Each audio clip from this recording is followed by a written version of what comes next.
like these, because I came out a little bit later. No, I mean, these came out earlier. It's like 500 years later.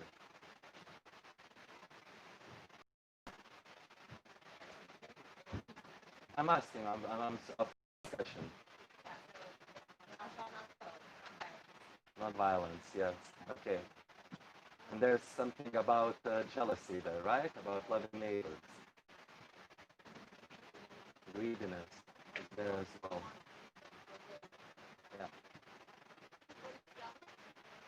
Yeah. Yamas, basically universal ethical principles derived from the sutras of Patanjali, from 196 sutras. Huh?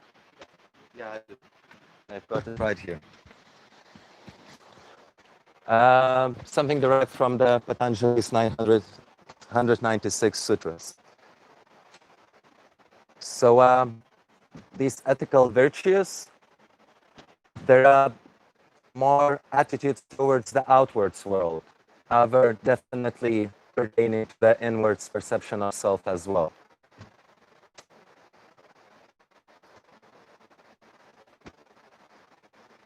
Okay. So I heard you covered Yamas a little bit before we vanished, right? Not even a scratch? Definitely? Okay, what do you know about Yamas?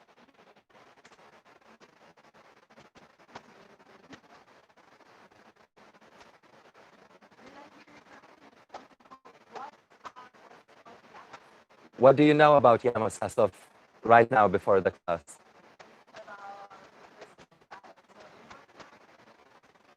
So that would be more of Yamas, but yes, it's attitudes that pertain to yourself that are more outwardly directed. Yeah. Excellent. That's the first limb of Ashtanga Yoga. So basically, Ashtanga Yoga has 8 limbs, 8 paths that you want to cover step by step, as every previous step is needed to cover for the following one. So with the first one, we're trying to make ourselves better for the outwards world. And then with the second one, ourselves better for ourselves, and so on and so on and so on until it reaches Samadhi.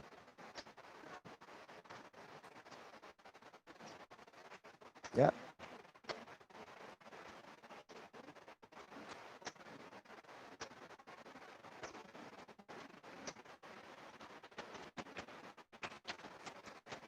So I think since we haven't covered that before, we'll just jump right into it and start with ahimsa. The ahimsa comes from Sanskrit word to strike, hims, and from that himsa, injury, and the letter A is the opposing, so non, which would translate literally to non-violence or non-striking, non-hurting. What do you think this non-violence tells us to do? Mm-hmm.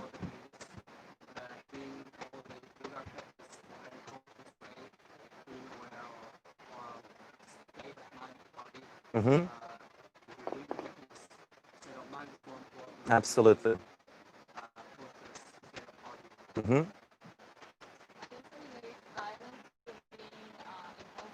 Mm-hmm.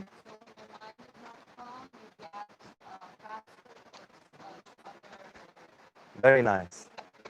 Yeah, that's very good. Anyone else? Okay, so ahimsa can and does pertain both to physical and to non-physical, as in mental. But then again, what about diet? How can you think of diet with ahimsa? Hmm?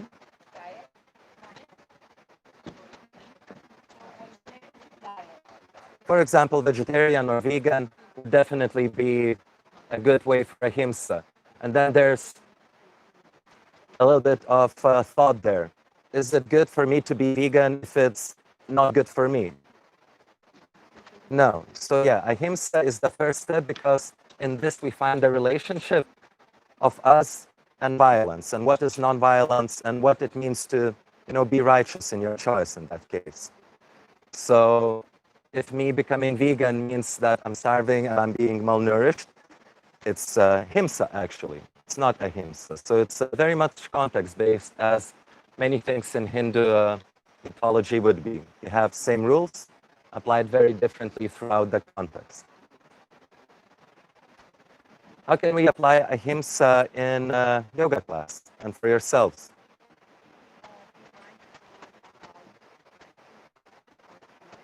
Mm-hmm. Okay. Mm-hmm. And this is the symptomical approach. Yes, it's very nice to know, like, okay, I'm not pushing my body, but this tells us what to do, right? But what is the root cause for it happening in the first place? Sorry? I can't hear. Listening to your body. Okay, that's very good. So most of these come from self-insufficiency, insecurity, feeling not good enough for yourself. And therefore, ahimsa would be pushing yourself too hard because you want to achieve the right posture. You're just being mean to yourself. Okay. Yes, please. I would like to add something that came to me now when Nurse was explaining about ahimsa in the diet way, diet perspective. So we have very often this yogic way, being vegetarian, being vegan. This is right if you eat animals. Very often we have this yogis telling like that. And I was one of them also at some point. So at some point of my life, I started to go only vegan, and when I would go home, I would see my family eat meat, and I used to eat meat all my life before, and I would tell my father, no, you're doing wrong, this is not good, the animal died and you're eating it. So I was, like trying to practice ahimsa without eating meat, so I was just trying to keep it aside because I was doing it with ahimsa. But then I was actually super violent in my mind, in my words, towards the people who were on different parts of the journey, like my father, for example. So I was aggressive towards him and trying to push my point of view towards him. And that's not ahimsa. So ahimsa is not only, all of the yamas and yamas, not only in the action, it's also in the words, in the thoughts. Somebody maybe in the Greenland, let's say, they live only eating maybe fish and I don't know what kind of animals are there, birds, polar bears, whatever is there. But they wouldn't survive if they wouldn't eat that meat, right? So is it really wrong to eat meat for them? So that's a different thing. There is no one way. It's right. It's like the story PV was telling about her meeting the Himalayan monks, where monks would usually be on a vegetarian diet. And when she was there, because it's high in the mountains, she noticed that almost nothing grows there. Leaves, some herbs there. She was wondering, oh, okay, so what? Like, beef? What do you eat beef? There's a lake over there. Why don't you eat fish? That's like a lesser creature, so therefore less ahimsa. And the much we need to kill like 200 fish. And we slaughter one cow. Cow, yeah. We slaughter one cow for a long time. And there's just only one creature that's been sacrificed. So yeah, that's a very nice point. And I would like the thoughts of the ahimsa. It's I think Zotsun. What was his name? Doesn't matter. To think in a way that violent thoughts will create violent emotions, which create violent actions, which create violent habits, which in return create violent destiny. And so being positive and non-violent translates into you having a better life in general. All right, let's go on the next one. Do you have any questions before that? Asteya.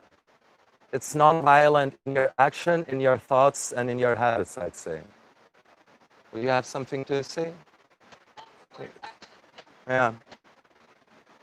It's once you start how it pertains to specific actions or thoughts, it's pretty deep. All right. Cool. Asteya. What is asteya? By the way, if here's page 29 in your books, you don't have it yet.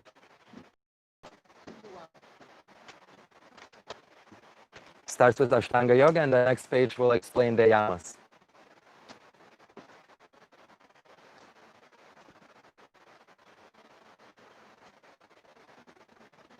So asteya, non-stealing.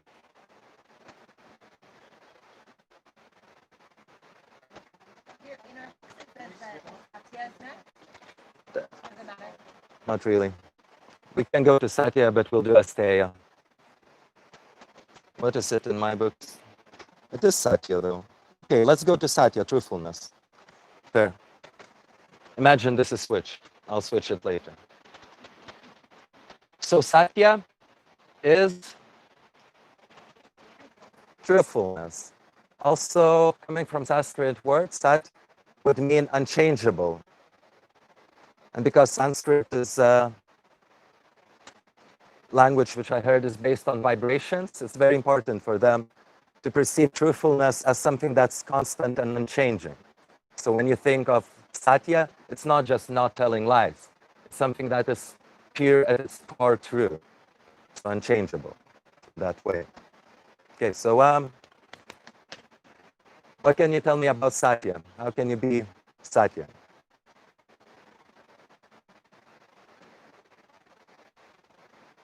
Okay, let's think first to yourself.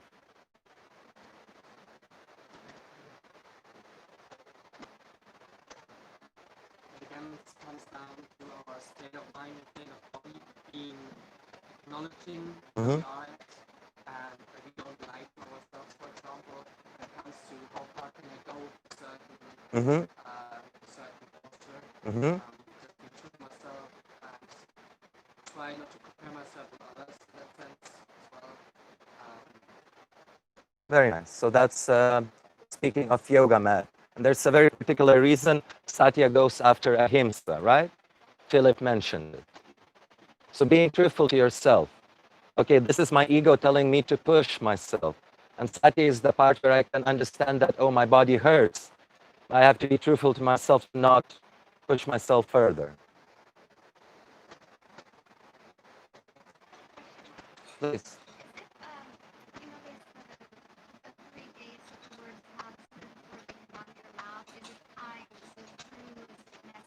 Definitely, absolutely. So the kind pertains to the ahimsa. And this one, if you've covered your ahimsa, you will be non-violent, so you're kind. Necessary and truth, yes. Is it necessary or truth? We'll go with Satya.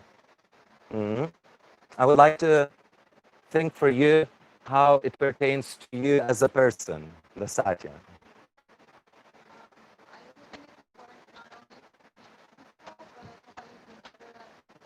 How you deliver that truth. Okay.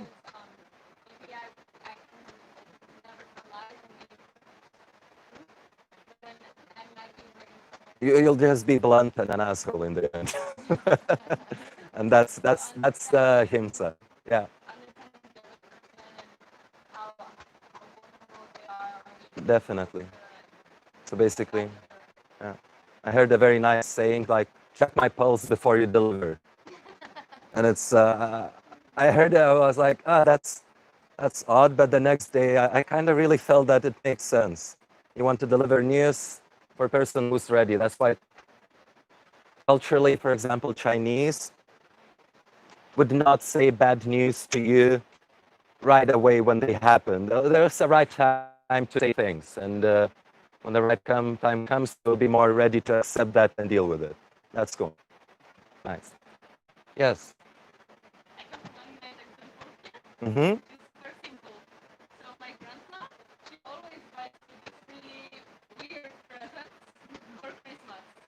Like one time she gave me like cottage cheese maker, then another time like a little music machine which is snowing all the time with Santa Claus inside.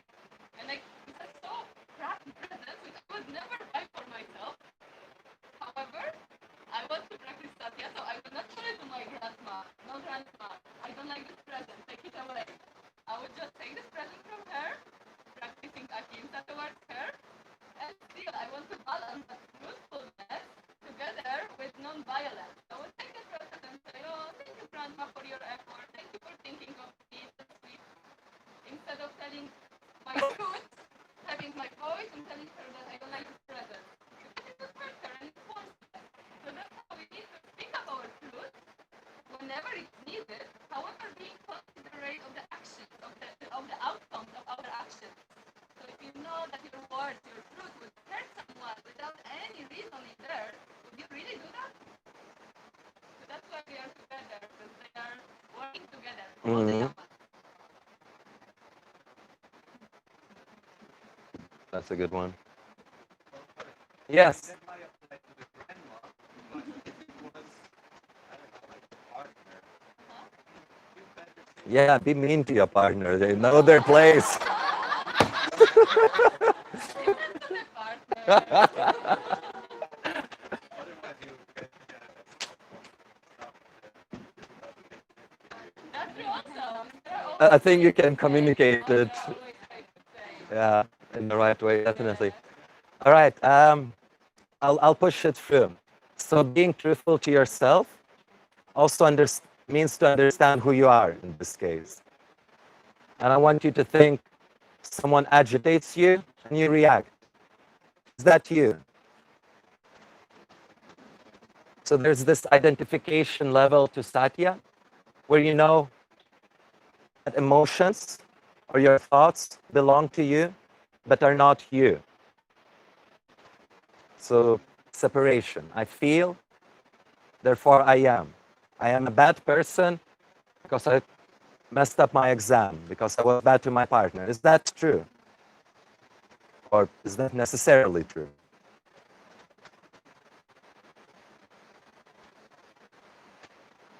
No. So practicing Satya also comes to slowing down your response time to things, just allowing yourself possibility to observe and to come to a conclusion what is the true action that you can take in that case.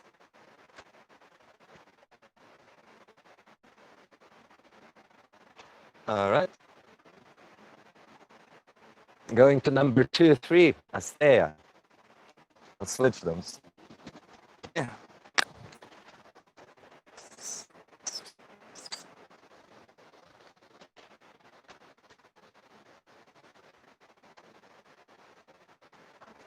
Non-stealing. Cool. Steya, the practice of stealing or just stealing, taking what's not yours, none. How does it look? Let's start again with how does it look to you as a person?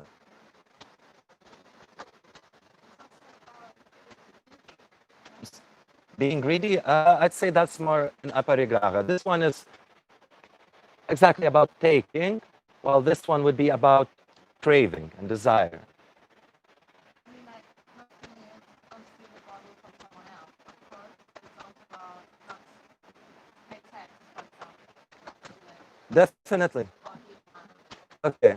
Yeah.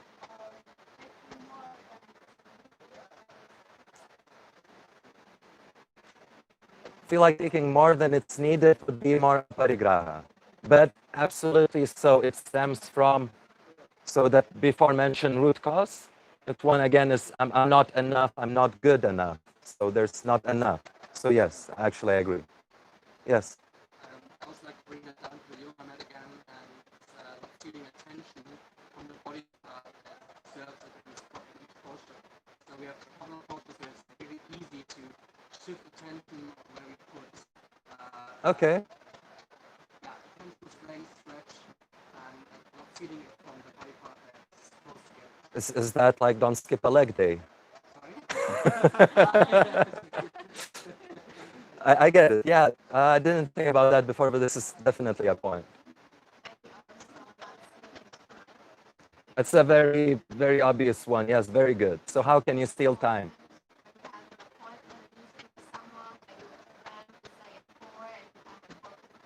Mm-hmm. Mm-hmm. Cool.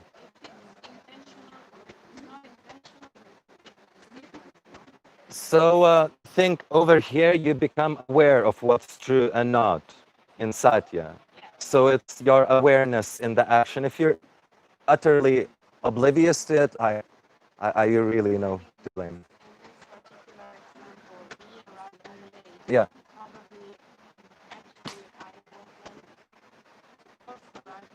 Yeah.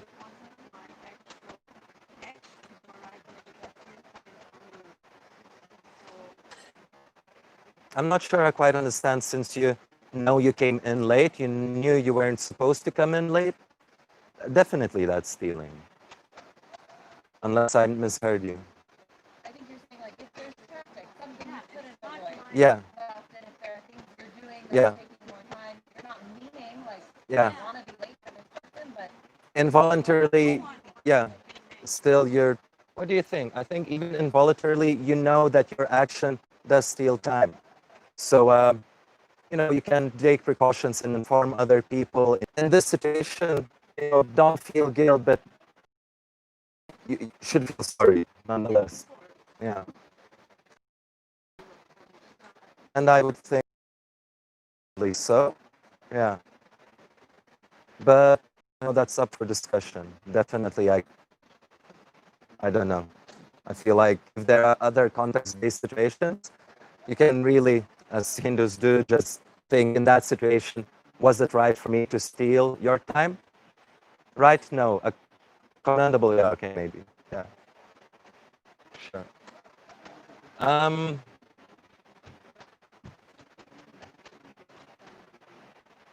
okay, so we're stealing time of others. If you come into class late, imagine that nobody really needed you there, so you're not stealing their time, right? You come in a class that's like an open class. And still, by coming in there, rushing to the mat and putting your things out and getting into the place in between all other people, you're stealing something nonetheless. What are you stealing? Attention, correct. The people there in class, they're focused on their breath, on their posture. Maybe in the whole day, that's the only thing they have to themselves. And by that action, you're stealing that attention of theirs to themselves. Which brings me to the question of journey and enjoying the journey. So another thing you can rob of yourself is to focus on the result rather than on the action itself. Who can explain this?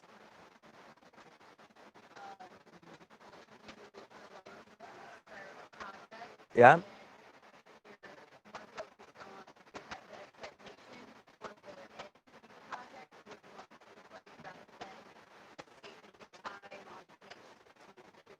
Yeah, absolutely. You're robbing yourself of the pleasure of doing the action, or on the other hand, the aversion you have is robbing you of the pleasure of action. You're focusing on the outcome and not on the process of it. So that's also one way. Have you got any questions or suggestions?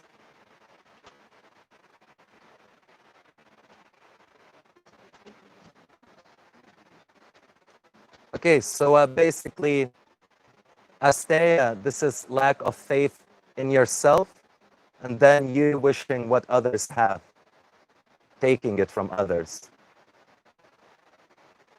Okay, let's carry on. I could put one more example to us. Please. So, for example, taking words of other person and also speaking, and it's when our ego comes. Sometimes even we write a post on Facebook, let's say, or Instagram, and we're putting the words of another person, but we're putting them as our own. So this is the example also of stealing words from others, because our ego comes in here instead, and it's going to be, oh, okay, that's my knowledge. I'm smart like that, and I can use it as my word. Definitely. But actually, in practicing yoga also, very often, if you want to really practice Asteya, you could just mention maybe who did you learn certain idea from, or mention somebody who created the concept, just using the names of different people, of the people who actually created that. So you're not seeing the words as your own because of your ego, and also you're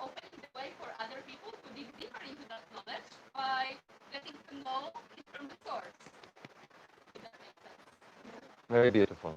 That's really good. Yeah, that's a very important point, like giving credit where it's due. Absolutely. I remember one of my first yoga classes that I've done after finishing the course.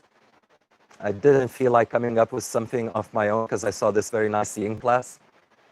And so before the class started, I'm like, and today we're going to do a class by Cassandra. She's on YouTube. Check her out. She's really cool. And if you don't like the class, it's probably on me, not on her. So yeah, it's not hard to give the credit when it's due, and it's really nice. Thank you so much. That's cool. All right, the people favorite one, Ramacharya. So in the Ten Commandments, celibacy comes as number 7. That's why 7 has been crossed out on it. You know, 7. No. So in 10 Commandments of God, number 7 is celibacy. And when people learn that it's celibacy, they shout, cross it out. And that's why 7 has a cross on it. All right, that's my attempt at humor. I'm so used to it, to be fair.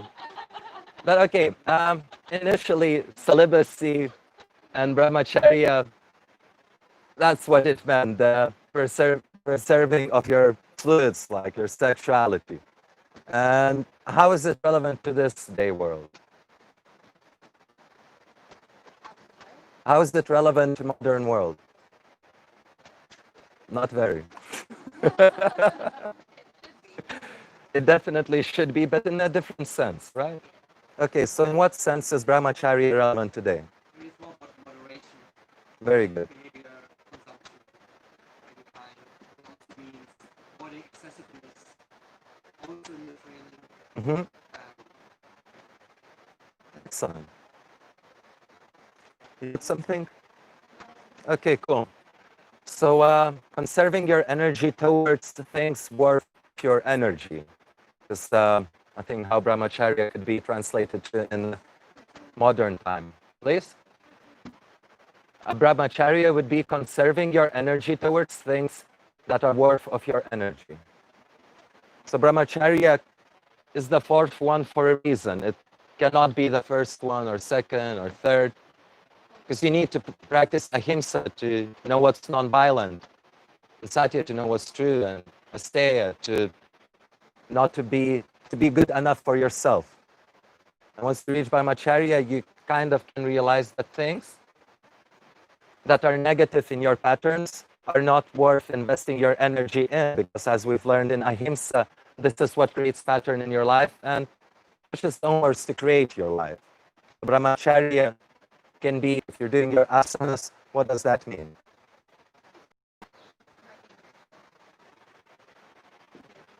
Preparing, using props, yeah. Another thing that it does is that it allows you the space to go deeper within yourself. Mm-hmm. Distraction of that physical outlet. Absolutely. In your own, and it's all about you, and then that physical act becomes more of a sacred act. Very beautiful. Nice, that's well put. Cool. Anyone else? What else does it mean?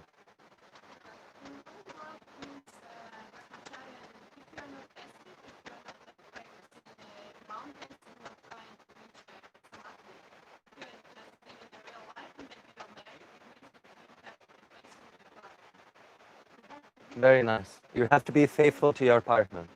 Because even when brahmacharya came out as a concept, the yogis, priests, they had families, right? They did. So I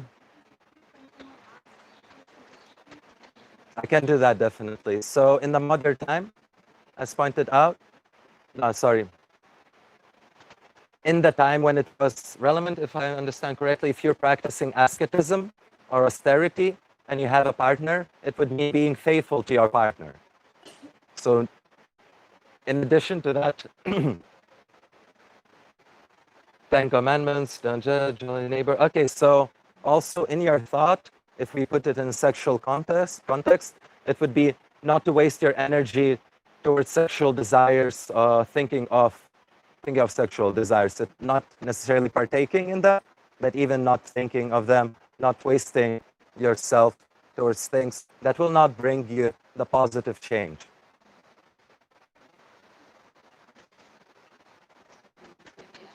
Yeah.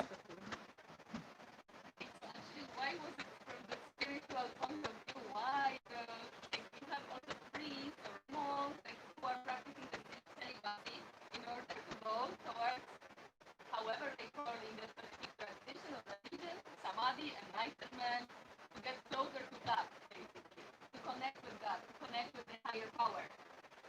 So actually, from the point of view, from the Ayurvedic perspective, which would be based on 7 tissue level. So that reproductive fluid, it's a little complex, but I will try to make it easy. So basically, the food which you are eating first would go to the first layer, which is rasa, which is kind of a plasmatic layer in your body. And after that, while you're digesting that, then your blood is built and your muscles and different tissues and the bones. And the seventh of the tissues is actually the sperm or the ovum. So that's why it's a really long way that we would actually create those fluids. And out of those fluids, the last thing, according to Ayurveda, which will be created is called ojas, which is kind of a elixir, basically, let's call it, which is bringing us towards that enlightenment, towards that connection with God, however we call it. So that's why actually the spiritual practitioner would be work on really preventing that fluid, not spilling that energy everywhere around in order to use it for the spiritual purposes, to go forward on their spiritual journey. But for nowadays, as definitely said, that wouldn't work for all of us, right? Mostly nobody, basically. So that's why how we can use it. We can just, if we're with someone in the relationship, just being with that person. If you really want to be with that person, be with that one person. Instead of putting your energy to 10 different relationships which are completely not meaningful and you're just wasting your time, wasting your energy, and wasting time of other people as well. So that would be also kind of modern way of practicing brahmacharya. Or also from the tantric way, tantric perspective, would be the way how actually we are making love with the partner.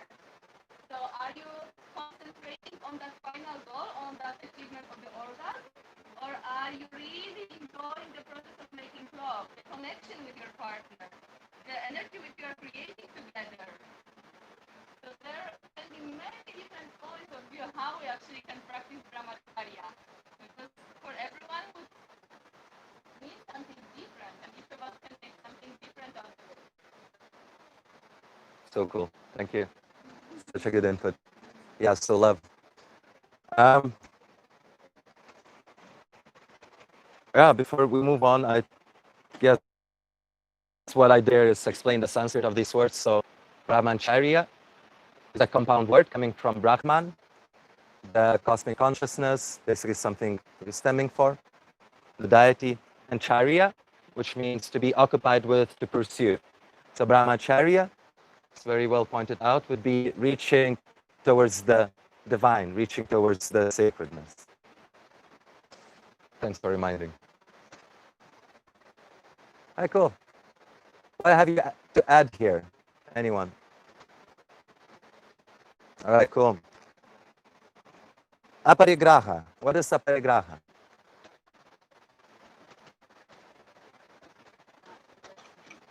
Non-possessiveness. Cool.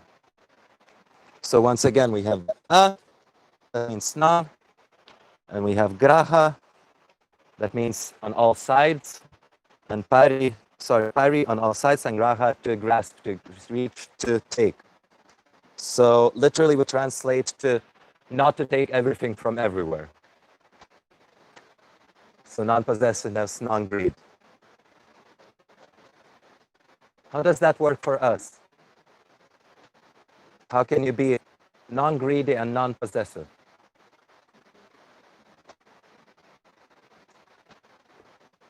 Make some cookies and eat this one, and you give everyone in the class one. That's a very nice one. I said you bake some cookies and you eat only one and you give everyone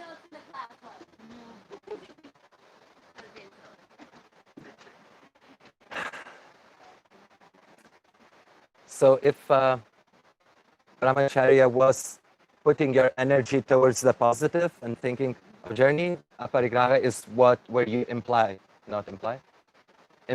this. Yeah.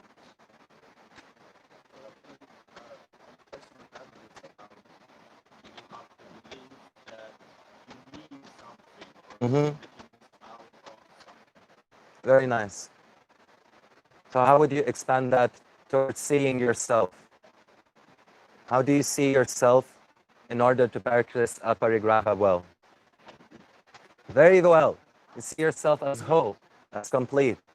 Very nice. So why do you think it's the fifth one?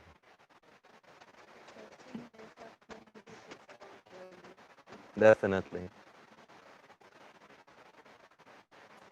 And can you see how all of these yamas are outward in their attitude? Basically, these are attitudes to the world outside you, but it starts from within and goes out. So the non-greed, how would you practice it on yoga mat? I think you mentioned it already, right? Or you? Basically, trying to be okay with who you are and Mm-hmm. how you can go Mm-hmm. in any posture, knowing your limits, Yeah. accepting them. And all the yamas before, they all add up to that good one.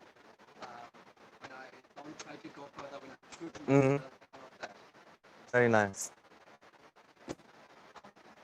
Obviously, examples that it's really important with aparigraha to constantly listen to yourself. For example, when I'm eating, Mm-hmm. and then once to eat, I'm like, am I really hungry? Do I really need Yeah, that second spoon? definitely. Whatever. So it's The answer is yes, no. And I think Needs, wants. So in the world, you have these, I think it's called blue zones, basically where people just tend to be healthier. About 80%. So eight parts full is a Japanese saying, right? I think so. You leave yourself space to digest, to use the energy. That's Ayurvedic, right? They leave 25% though. Yeah, hardcore. I think that's a really good analogy because if you always eat out of the your stomach is just going to grow.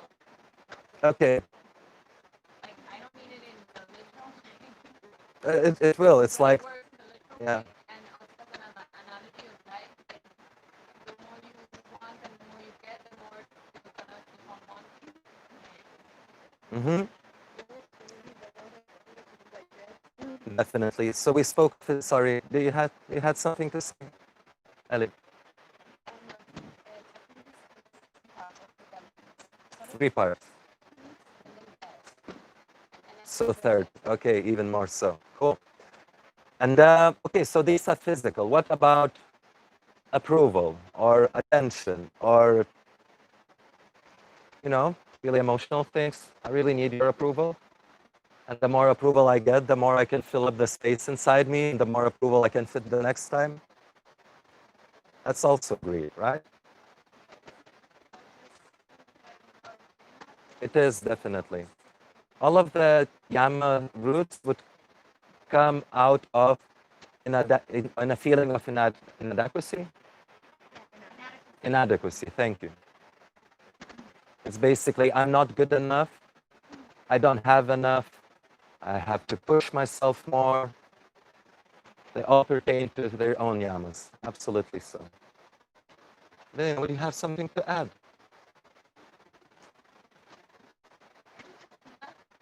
So common in our today's world that we always want more and more and more. And this is so human nature. That we are never fulfilled with what we actually have. And we are just craving for more.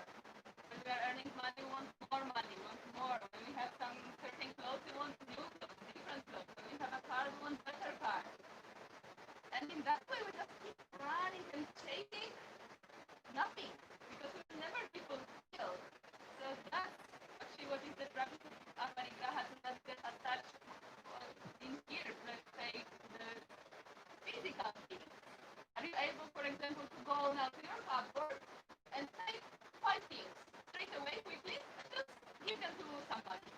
nothing for 1 week after. Damn, I should have given different things. Oh, I'm missing this t-shirt or something.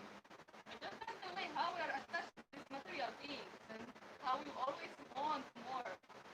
But if we don't feel fulfilled and content with what we already have, we'll never find the happiness in all those million things we will be chasing.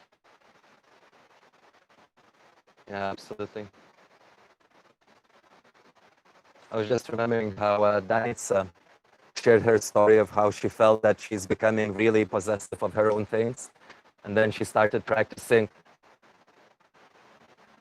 giving away her things if someone tells, oh, that's nice, huh? You like it, it's yours. And how she felt burning inside while doing it. Every time less and less. Until it didn't hurt anymore. Until she was able to give things away and pretty much decide, no, I will not give it away. Not because I'm possessive of it, but because I'm using it and it's just something I need. And it doesn't cause any bad emotion inside.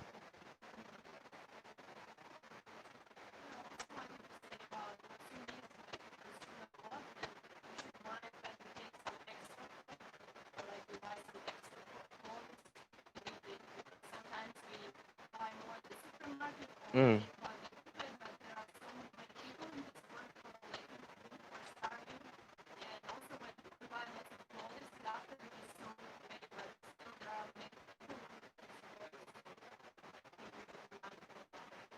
It's very closely connected to asteya. Exactly. If you hoard, someone else has less.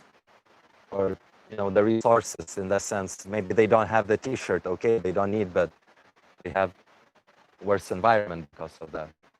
So you steal their livelihood as well. Okay. Yeah. What's the yoga philosophy about abundance and financial abundance? So if I'm not wrong, practicing abundance is good, right? Yeah. It's weird. Like, if you want to have a lot, you're greedy. But I'm abundant because I'm spiritual. It's a joke. Now, so okay, abundance has a lot to do with contentment with what you have, right? So basically, okay, I have a lot. Nonetheless, I would not be attached to the things, like the story of the king who had a castle and the castle was burning. And he was like, oh, well, it happens. Really important to mention that he was compared to a monk who only had one set of underpants and he was running like crazy trying to get these underpants. He had much less and he was so much more attached to it. I think the abundance, the key of abundance is the intention and Mm-hmm. not bigger to the loss of affection and envision what you want, why you want it. It's not like I want a new car, I want a new Mm-hmm. restaurant.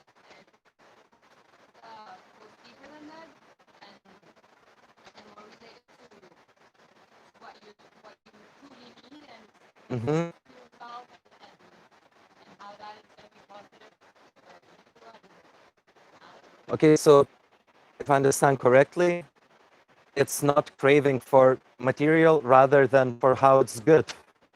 Or, well, how do you mean? well, not an abundance.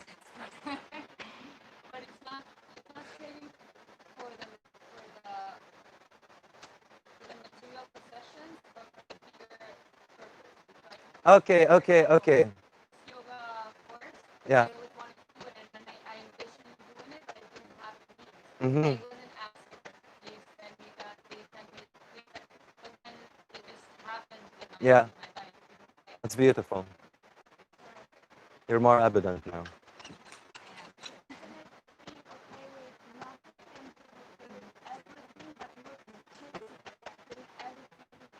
I feel like that's more of a niyama, which we'll have later on, being okay, like the contentment. Santosha? Yeah. So this one is more towards outwards things. It's within yourself, but its observation goes outwards. And I would like to add to yours, but mildly related into maybe when you stop seeing money as something for survival or security and more something that comes to you in a form of energy or that flows towards yourself because you're doing something right. You're not greedy. Yeah, right, right. So if you have a lot of money, that doesn't make you greedy. It makes you in that case because it's not the money you seek, right? I'm just talking with you. Individual, Mm-hmm. see there's this cosmic law Mm-hmm. in the world, the outer world reflects the inner world. So if you're abundant and inside, you will have get complicated Mm-hmm. with the whole what's enough. So don't have more than enough on the Ferrari. Yeah, definitely. And there's a side and he says if you want to look how something works, look at nature or at the human body. And he says, for example, on money in the body with energy, it's like this, but I don't know if it's relative. Mm-hmm. That Sorry, can you hear it in the back? certain amount of energy, and the body always wants to balance it. So I don't know if it's also the chakras. Yeah. One chakra will always have more energy than others, but only if there's a certain amount of energy in each chakra. Okay. And then So it's it's okay capped to have at around others more. for it to grow. For me, this Wow. means when I have, it's okay to have a lot of money, Mm-hmm. but it's not okay if my neighbor is starving. Very nice. Wow. And there's Yeah. a little balance, but when my neighbor is okay, Yeah. he has enough food, then I can drive a Ferrari. That's because beautiful. if he don't have a Ferrari, that's no problem. Yeah. Can get it. Charity is one of the best karma you can do out of all of them. That's very nice. This, in the Bible, give 1/10, Yeah. 1/10 of your income. House of Founder does that. And if you're richer, this 1/10 gets more and Mhm. more and more, so that's always fine. That's very cool. Make the power distance a bit smaller. Okay, I would like to add one thing to greed. And I just have my own opinions and I want to, ask what you think about that. So I'm very greedy for money, right? And this is what I want. I want to have a yacht.